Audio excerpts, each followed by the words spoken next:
Prezado aluno, nesta aula, depois de ter entendido o conceito e a importância do teor de água dos grãos, você irá aprender como esse fator de qualidade é determinado ou calculado.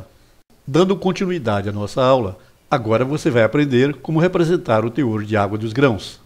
Para isso, iremos abordar e detalhar os seguintes termos: teor de água em base úmida, teor de água em base seca e mudanças de base. A quantidade de água, ou teor de água, ou ainda umidade contida nos grãos, é designada comercialmente baseando-se no peso da água e é geralmente expressa em percentagem.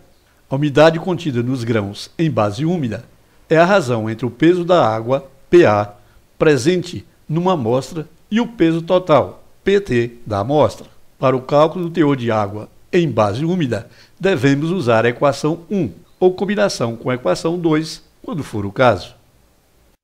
O teor de água ou teor de umidade em base seca é determinada pela razão entre o peso da água, PA, e o peso da matéria seca, PMS, conforme a equação 3. Comparando as equações 1 e 3, vê-se que o teor de água expresso em base seca é numericamente maior do que o teor de água em base úmida, o índice linha maior do que U. Isto porque, no segundo caso, o índice linha, com apenas o peso da matéria seca, o denominador é menor do que no primeiro caso, como visto no slide anterior, em que ele representa o peso total dos grãos, peso da água mais peso da matéria seca. Em ambos os casos, o numerador permanece constante, ou seja, representa sempre o peso da água. Geralmente, a percentagem em base úmida é usada em designações comerciais e no estabelecimento de preços. Já o teor de água em base seca, decimal, é comumente usado em trabalhos de pesquisas e em cálculos específicos.